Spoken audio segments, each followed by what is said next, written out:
तुम्हारा अन्नदाता। पग पग पर है संग तुम्हारे अन्नदाता। लहू किसानों का बन के पसीना सींचता है धरती का सीना। मेहनत का तेरी हक दिलवाने, नई तकनीक नई खोज बताने। पशुधन को गुणवान बनाना, पौध सुरक्षा को सिखलाना, खेती के सब गुर समझाने, भारत का सरताज बनाने। आठों पहर है संग तुम्हारे अन्नदाता अन्नदाता। नमस्कार, मैं हूं शुभ मिश्रा और आप सभी दर्शकों का अन्नदाता कार्यक्रम में स्वागत करते हूं। हमारे देश का किसान जन का पोषक है, वह श्रम का देवता है, अन्नदाता है और उसमें ही भारत की आत्मा निवास करती है। ऐसे ही किसानों की प्रगति के लिए हम खेती बाड़ी से जुड़ी हुई बहुत सी नई लाभकारी जानकारियां हर रोज सुबह लेकर आते हैं। तो चलिए कार्यक्रम शुरू करने से पहले देखते हैं क्या है आज अन्नदाता में। पोटैटो प्लांटर से आलू की बुआई करना हुआ काफी आसान।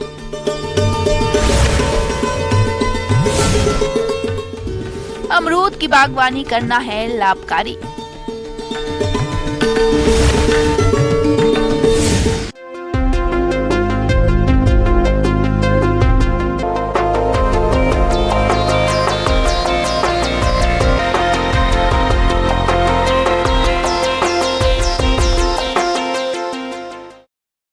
प्रदेश के बहुत से किसान भाई आलू की खेती करते हैं, लेकिन अक्सर किसानों को इसकी बुआई के समय कुछ परेशानियों का सामना करना पड़ता है, क्योंकि इस समय अगेती आलू की बुआई का समय चल रहा है और खरीफ फसलों की कटाई भी चल रही है। ऐसे में आलू की बुआई के लिए समय पर मजदूर नहीं मिलते हैं और यदि मिलते भी हैं तो काफी महंगे मिलते हैं, जिससे आलू की बुआई का खर्चा बढ़ जाता है।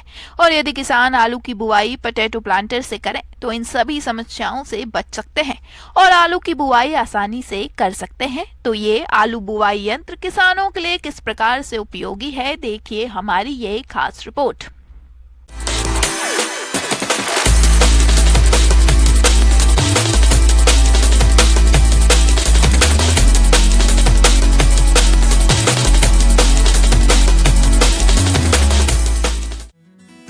भारत में आलू का उत्पादन सब्जी और अन्य कई रूपों में किया जाता है।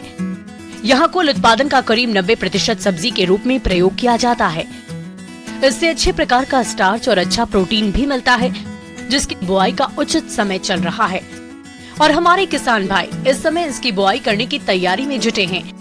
लेकिन देखा जाता है कि किसान आलू की बुआई मेड़ बनाकर हाथ से करते हैं, जिससे एक तो श्रम, समय और लागत अधिक लगता है, वहीं दूसरी ओर कई बार मजदूर समय पर नहीं मिलने से बुआई में देरी भी हो जाती है और फसल की लागत भी बढ़ जाती है।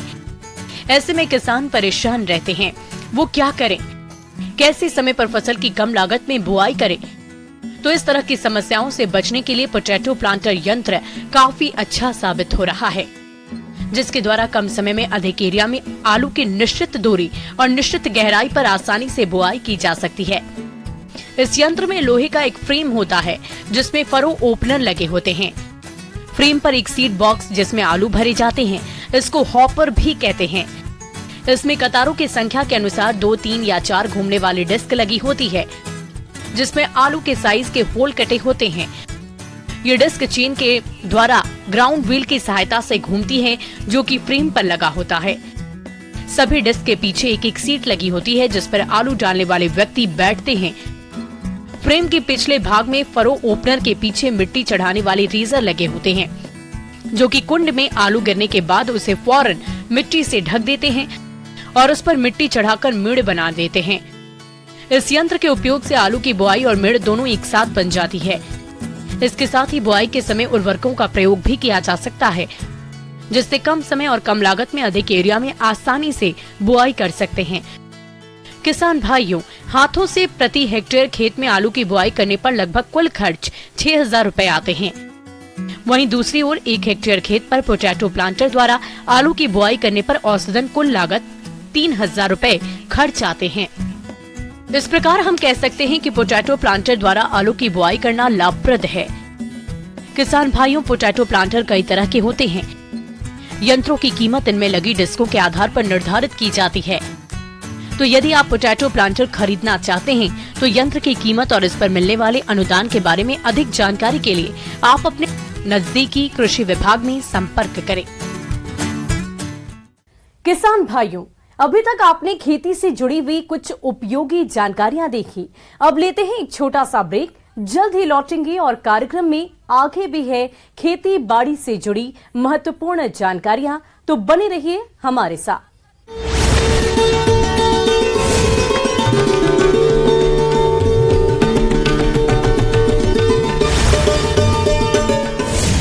नई दिशा मिलेगी। बुधवार को गहलोत कैबिनेट की बैठक में नए जिलों के गठन पर चर्चा हुई। बैठक के बाद सीएम ने ईआरसीपी को लेकर केंद्र पर निशाना साधा। उन्होंने कहा कि जब केंद्र सरकार की नींद उड़ेगी तब ईआरसीपी राष्ट्रीय योजना घोषित होगी। प्रदेश भर में बीजेपी परिवर्तन संकल्प यात्रा निकाल रही है। भाजपा की यात्राएं अलग अलग जिलों में है। भाजपा की परिवर्तन संकल्प यात्रा का आज झालावाड़ जिले में दूसरा और अंतिम दिन था।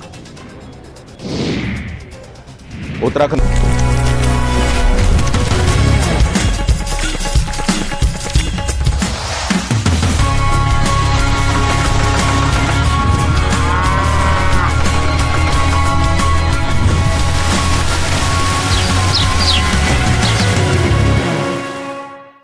और ब्रेक के बाद आप सभी दर्शकों का अन्नदाता में स्वागत है।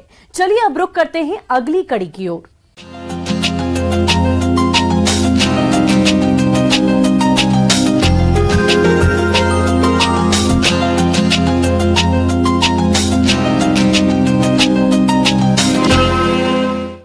अपने राज्य में अमरूद की बागवानी बहुत से किसान करके अच्छी आय कमा रहे हैं और इसी लाभ को देखते हुए जो किसान अमरूद की बागवानी करना चाहते हैं वे किसान अमरूद की उन्नत किस्मों का चयन करके अमरूद का बाग लगाएं। तो आप अमरूद का बाग लगाते समय किन किन बातों का खास ध्यान रखें ताकि आपको अमरूद के बाग से अधिक फलोत्पादन मिल सके, इस बारे में जानकारी दे रही हैं डॉक्टर आराधना कुमारी।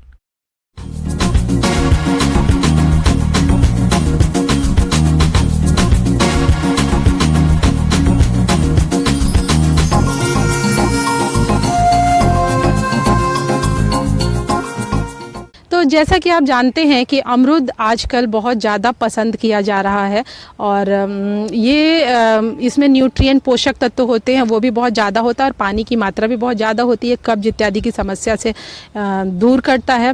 इसमें पेक्टिन बहुत ज़्यादा पाया जाता है जिसके कारण जेली बनाने में इसका बहुत ज़्यादा प्रयोग होता है।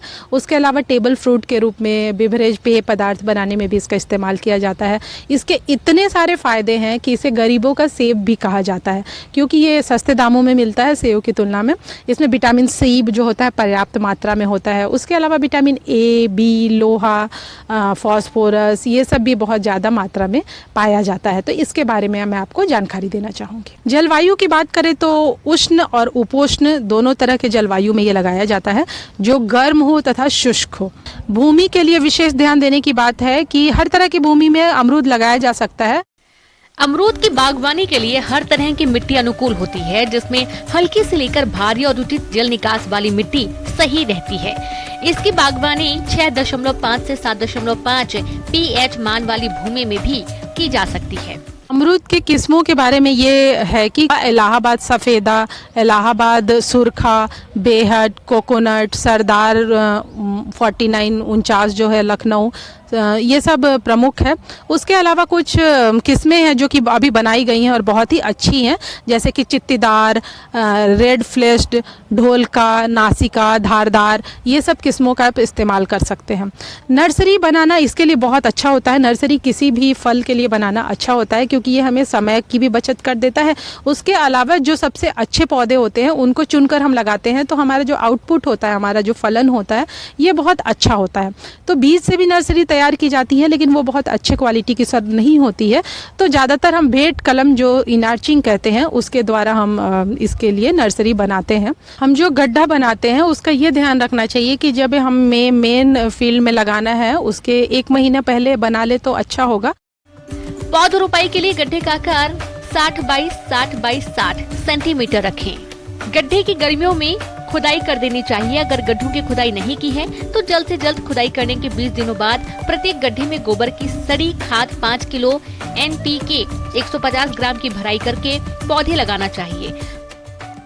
अमरूद का जो पौधा होता है उसमें पौधे से पौधे की दूरी 6 मीटर तक अच्छा होता है, लेकिन आजकल सघन बागवानी भी की जा रही है अमरूद की कुछ किस्मों की, तो उसमें 3 मीटर दूरी भी जो होती है वो पर्याप्त होती है।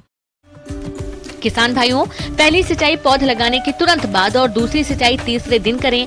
इसके बाद मौसम और मिट्टी की किस्म के हिसाब से सिंचाई करने की जरूरत होती है। जब आप पौधा लगा देते हैं तो आप एक विशेष बात का ध्यान रखें कि चूंकि बारिश का मौसम है तो जल की निकासी की सर्वोत्तम व्यवस्था होनी चाहिए, क्योंकि अमरूद का जो पेड़ होती है उसमें अगर जल भराव की स्थिति है तो वो उसको बर्दाश्त नहीं कर पाता है। तो निकासी की अच्छी व्यवस्था करें, नालियाँ बनाए रखें। उसके बाद अगर आपको लगता है कि खेत में थोड़ा भी पानी इकट्ठा होने की संभावना है तो आपकी जो अमरूद का पेड़ है उसके ऊपर बारिश के मौसम में मिट्टी चढ़ा लें, ताकि जो उसका तना है और उसकी जो जड़ है वो जो पानी है उसके डायरेक्ट संपर्क में ना आए। तो इस बात का विशेष ध्यान रखें।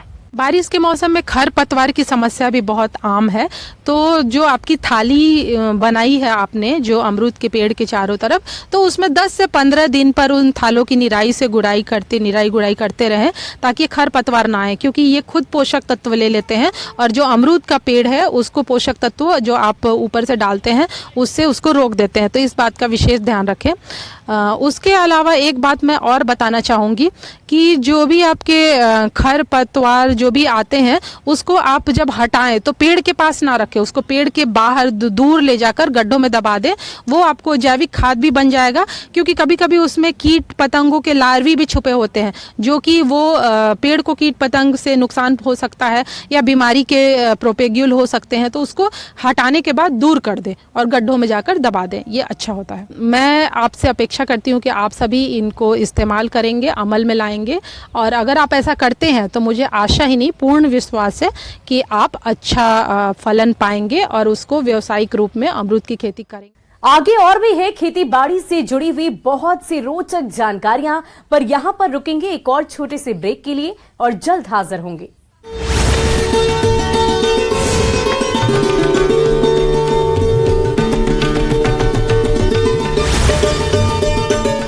धामी राजस्थान के दौरे पर जहां उनके झालावाड़ पहुंचने पर बीजेपी कार्यकर्ताओं ने स्वागत किया। इसके बाद धामी झालावाड़ में भाजपा की परिवर्तन संकल्प यात्रा में शामिल हुए।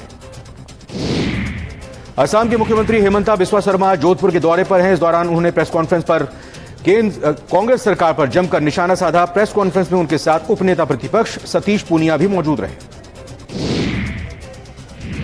टोंक में महिला आरक्षण बिल पर सचिन पायलट ने केंद्र की मंशा पर उठाए सवाल। उन्होंने कहा बहुत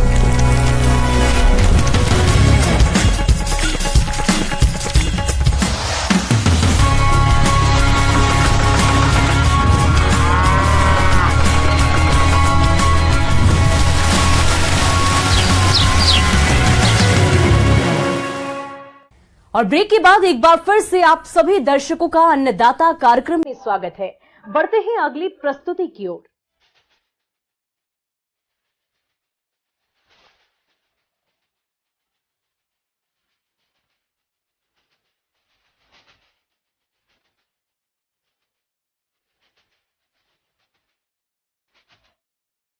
ज्यादातर पशुपालक जानकारी के अभाव में पशुओं में होने वाले दांत, खुजली और जूं होने पर ध्यान नहीं देते हैं, जिससे कई बार इसकी वजह से पशु तनाव में चला जाता है, जिसका सीधा असर उसके दूध उत्पादन पर पड़ता है।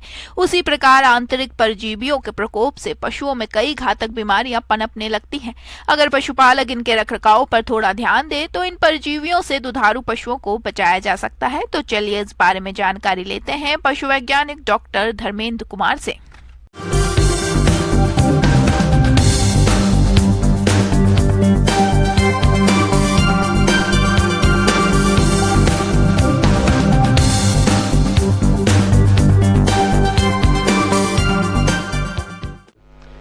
कृमिनाशक दवा का उपयोग, जिसको डिवॉर्मिंग बोला जाता है, पशुपालन में एक महत्वपूर्ण योगदान रखती है।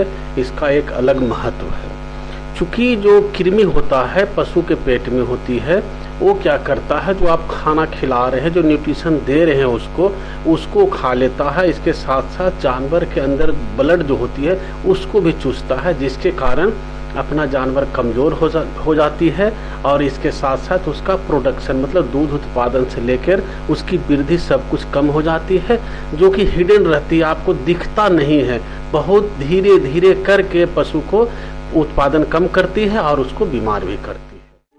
किसान भाइयों, अंतः परजीवी जैसे गोलकृमि, फीताकृमि आदि पशुओं में दूषित चारा, दाना खाने से और नदी, पोखर, तालाब का गंदा पानी पीने पर पेट में हो जाते हैं, जो पशुओं के स्वास्थ्य पर बुरा प्रभाव डालते हैं, जिससे पशुओं में कई तरह की बीमारियां होने की संभावना बनी रहती है।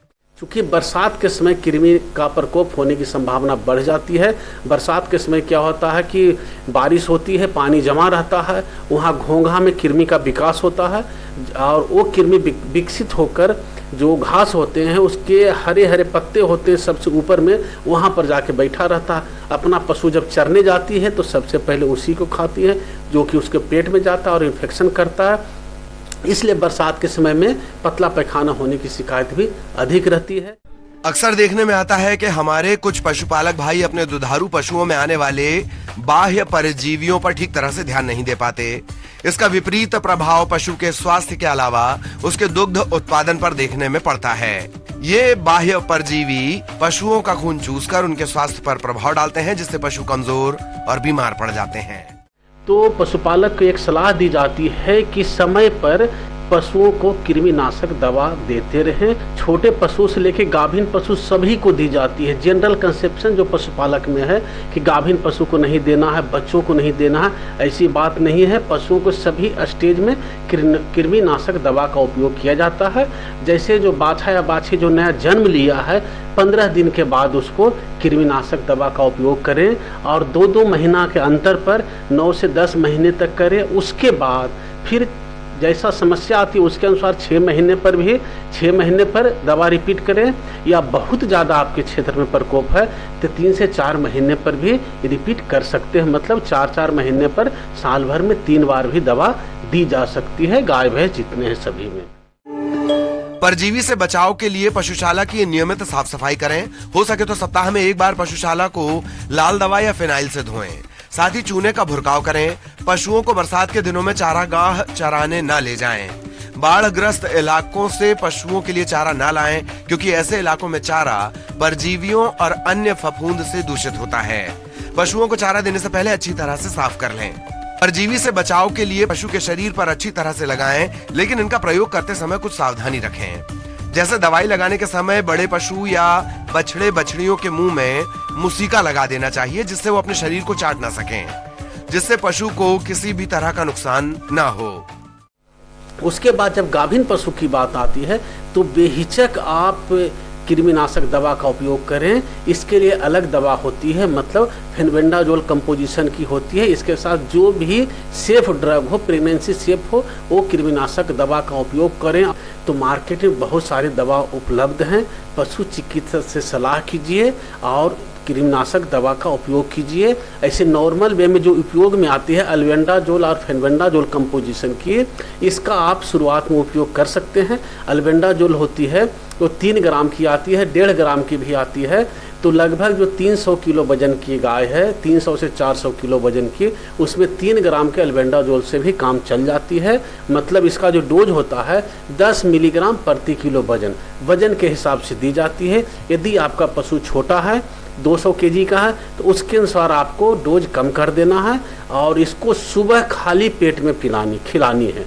सुबह खाली पेट में 1 डोज खिला देनी है और इसके साथ साथ फिर 3 दिन तक कम से कम कोई भी लीवर टॉनिक या कोई भी डाइजीबूस्ट जैसे सिरप है, इसको आप दे सकते हैं पशु को, ताकि जो कृमिनाशक का काम किया, इसके साथ साथ उसका पाचन से लेकर लीवर भी साथ साथ मजबूत हो जाए, तो आपका पशु ज़्यादा स्वस्थ रहेगा। इसके बाद सबसे महत्वपूर्ण बात जो आती है, अल्बेंडाजोल, फेनबेंडाजोल चाहे ऑक्सीक्लोरोनाइड ये उपयोग कर रहे हैं। इसके साथ साथ साल भर में यदि 3 बार आप कृमिनाशक दवा का उपयोग कर रहे हैं, 1 बार आइवरमेक्टिन मिला हुआ या आइवरमेक्टिन से भी कृमिनाशक का उपयोग करना चाहिए तो साल में एक बार जरूर आइवरमेक्टिन मिला हुआ दवा उपयोग करें, जो फेनबेंडाजोल के साथ ही मिला हुआ रहेगा। जैसे ये दवा है जो ऑक्सीक्लोजानाइड के साथ, ऑक्सपेंडाजोल के साथ मिला हुआ है आइवरमेक्टिन, इस तरह का कृमिनाशक एक बार उपयोग करेंगे तो पशुओं में चमक भी आ जाएगी, दूध उत्पादन भी बढ़ेगी और पशु ज़्यादा स्वस्थ रहेगा।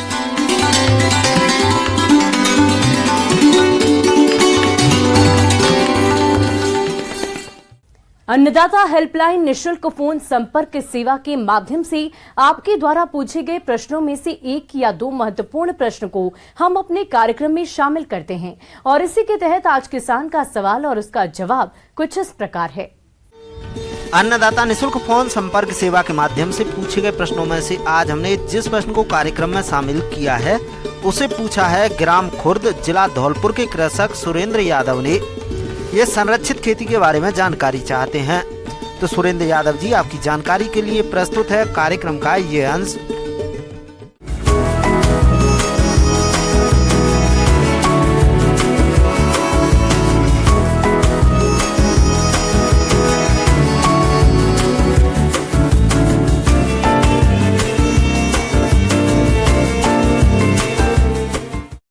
आज अपन चर्चा कर रहे हैं हाईटेक खेती के बारे में, जो कि प्रोटेक्टिव कल्टीवेशन के नाम से भी अपन इसको जानते हैं। किसान भाइयों, दिन प्रतिदिन बढ़ती जनसंख्या को भोजन उपलब्ध करा पाना एक गंभीर चिंता का विषय बनता जा रहा है। ऐसे में बेमौसमी फसलों की खेती करने और फसलों को प्राकृतिक आपदाओं से बचाने के लिए किसानों को संरक्षित वातावरण में खेती करना जरूरी है, क्योंकि संरक्षित वातावरण यानी कि poly house, shade net house, green house में खेती करने से फसल पर कीट व्याधियों का प्रकोप तो कम होता ही है, साथ ही अच्छी क्वालिटी की अधिक पैदावार भी मिलती है, जिससे किसान भाइयों को अच्छा मुनाफा मिलता है। तो सबसे पहले मैं बात करना चाहूँगा कि high tech green house, poly house, shade net house, ये 3 अलग अलग डिफरेंट टाइप के हाउस है। इनके सबके अलग अलग रोल्स हैं, अलग अलग तरह से इसमें फसलें लगाई जाती है। जैसे शेड नेट हाउस है, ये नॉर्मली लो कॉस्ट में आता है, इतना कॉस्ट इसका नहीं होता। वैसे गवर्नमेंट इस पे सब्सिडी भी देती है, तो अलग अलग स्ट्रक्चर पे अलग अलग साइज के हिसाब से सब्सिडी किसान ले सकता है। तो मैं बात करना चाहूँगा कि जैसे शेड नेट हाउस है, उसमें अपन पपैया ग्रो कर सकते हैं। पपैया की जो खेती है हाई टेक्नोलॉजी से कर सकते हैं, जिसमें कि जो सकिंग पेस्ट है, रस चूसने वाले जो कीड़े हैं, उसका प्रभाव उस पर कम देखने को मिलता है। अपने यहाँ पे पपीते की जो नर्सरी तैयार करते हैं वो भी अपन इसमें कर सकते हैं। इसके अलावा अपन पॉली हाउस की बात करते हैं, तो पॉली हाउस के अंदर जैसे कि आप देख पा रहे हैं, जो ये सीडलिंग है, ये कैप्सिकम की है, ये येलो कलर में भी आती है, रेड कलर में भी आती है और पर्पल कलर में भी आती है। जो किसान भाई हैं वह मोस्टली इसमें येलो और रेड कैप्सिकम को ज़्यादा ग्रो करता है, तो पॉली हाउस में ही ये जो सीडलिंग तैयार हो रही है पॉली हाउस में ही जाके लगेगी। तो इसमें होता क्या है कि जैसे ये पौध 35 से 40 दिन की हो जाती है, तो अपन वेड़ लगा के उसमें ड्रिप सिस्टम लगा के और अपन क्रॉप ले सकते हैं। उसके अलावा अपन जैसे कि एक आता है हाईटेक ग्रीन हाउस। ये ग्रीन हाउस बहुत कह सकता हूँ कि एक नॉर्मल जब किसान इसको पहली बार देखता है तो वो अचंभित हो जाता है कि ऐसी टेक्नोलॉजी भी अपने एग्रीकल्चर में, अपने हॉर्टिकल्चर में ऐसा भी देखने को मिलता है। तो किसान काफ़ी इसमें अपना रुझान भी रखता है। बस सबसे बड़ी बात यह है कि इसमें बेमौसमी फसलें सीजन से पहले, जैसे कि जो पौध अपन किसान सितंबर में या फिर अगस्त लास्ट में अगर जो पौध तैयार करनी होती थी, वो जून में और जुलाई फर्स्ट में ही तैयार कर लेता है, जिससे कि क्या जो मार्केट जो वैल्यू है, जो प्राइस है इसकी टोमेटो की, कैप्सिकम की या फिर चिल्ली की, वो अच्छी मिल जाती है किसान को, और इसमें अर्ली नर्सरी तैयार कर देते हैं। किसान भाइयों, संरक्षित वातावरण में फूलों की खेती भी कर सकते हैं, जिसमें आप डच गुलाब, गुलदाउदी, कार्नेशन, लिलियम की उन्नत खेती करके अच्छी क्वालिटी के फूलों को ले सकते हैं, जिनका आपको बाजार में अच्छा भाव भी मिलेगा। किसान भाइयों, संरक्षित वातावरण को तैयार करने के लिए शासन द्वारा अनुदान देय है, जिसके बारे में अधिक जानकारी के लिए आप अपने नजदीकी कृषि विभाग में संपर्क करें। दूसरी बात ये इतना हाई टेक्नोलॉजी है कि किसान के लिए कितनी बेनिफिशियल बात है कि आज मार्केट में टमाटर की रेट अगर 200 रुपये पर केजी तक हो गई, तो इससे किसान आमदनी अच्छी तरह कर सकता है, क्योंकि अर्ली सीडलिंग तैयार करेगा और अर्ली जल्दी ही वो अपने समय से पहले अपने फील्ड में लगा देगा, जिससे कि उससे अच्छी आमदनी प्राप्त हो सके।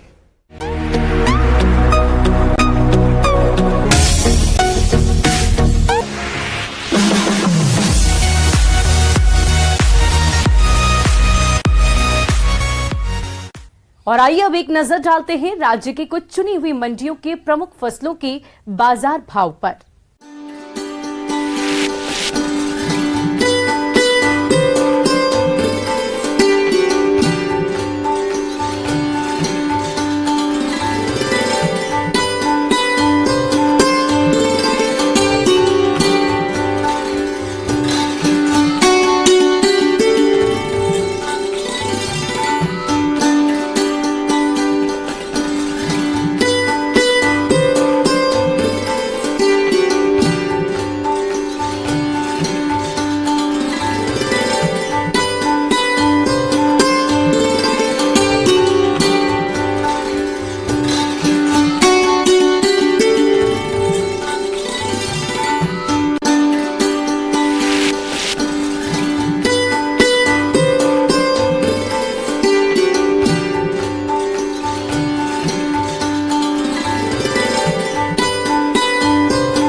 किसान भाइयों, अन्नदाता आपकी सेवा के लिए संकल्परत है। कृषि संबंधित समस्या और सुझाव के लिए आप हमें इस पते पर संपर्क कर सकते हैं।